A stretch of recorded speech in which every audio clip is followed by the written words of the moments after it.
아니면 눈부신 아침 햇살과 모닝콜로 너와 시작하는 하루, 마치 내 인생의 포커스가 지금에 맞춰진 걸까.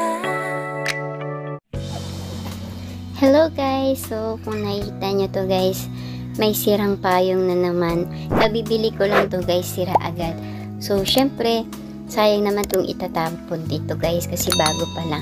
So, kung nakikita nyo to guys, yung bag na to is puro tinta. At, ang pangit kasi nitong bag na to, parang mukha na siyang basahan. Sayang din kung itatapon ko guys, kasi wala po siyang sira. Ang pangit lang po sa kanya kasi puro tinta na po siya sa may bulsa at saka sa puwetan. So guys, yung payong, yung tela ng payong, itatapal ko po siya dito sa may mga tinta ng ballpen ng bag. Kaya guys,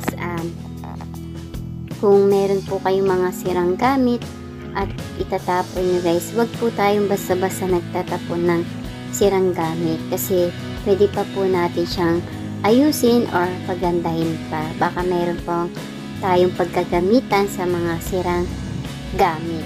So, at least, mababawasan po yung basura natin sa landfill. Kasi may mga sirang gamit tayo na dapat na natin itapon, pero pwede pa natin siyang ayusin at pakinabangan pa.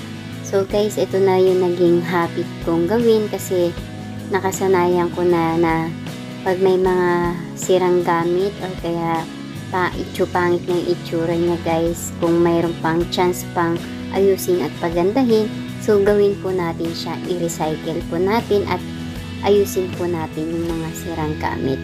So ito guys, gusto kong i-share sa inyo tong ideyang to, at kasi nakakapanghinayang din po magtapon ng gamit kung may mancha lang at kung may konting sira lang, pero pwede pa siyang magamit. So yun na nga guys, ito po yung madalas kong gawin at naging habit ko na rin yung pananahi. Kaya ito guys, yung magiging resulta niya guys, natakpan na po yung tinta ng ballpen at naging maganda po yung itsura niya. So, nagustuhan ko rin yung ginawa ko guys. Mano-mano ko lang po siyang tinatahi kasi wala po akong gamit pang tahi ng makina. So, okay lang po guys na kahit wala tayong makinang panahi, pwede natin siyang mano-manong gawin. So, ito guys, isi-share ko sa inyo para naman po makatulong po sa mga may mga bag po dyan na puro tinta at ang pangit na ng itsura. So, marami pong paraan na pwedeng pagandahin. Pagkakaroon po tayo ng DIY bag po na design po. So, guys, ito guys, isi-share ko lang po sa inyo.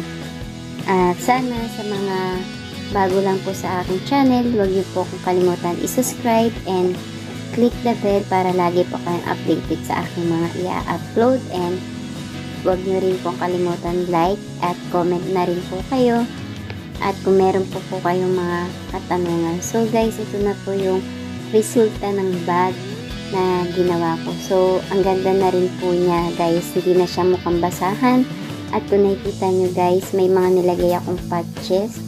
Yan, yung may tatakpang dyan sport. Nilagay ko yan guys kasi may mancha po yan guys, tinakpan ko. So, kung wala po kayong mga ganyang patches, pwede po kayong umorder sa online Shopee. Gaya ng Shopee, Lazada, and TikTok guys. So, may screen din ako nilagay kasi may mancha rin yan guys. So, ang tip niyang tingnan. So, ito na yung resulta niya guys. Maayos na siya at maganda na po. At pwede na siyang gamitin ulit. Kasi sayang po kasi itong bag na to, wala po siyang sira. Maayos din yung kanyang telas. Maganda nga po guys yung tela niya kasi matingkad. At 500 plus ko siyang binili. Nag-sale siya sa ukay-ukay. Pero yung presyo niya 1K po sa ukay-ukay. So kasi original nga po yung bag na ganito guys. At maganda yung kanyang bulsa kasi na-adjust, at kahit malaki po yung tumbler mo, kasyang-kasya po siya guys. So, thank you for watching.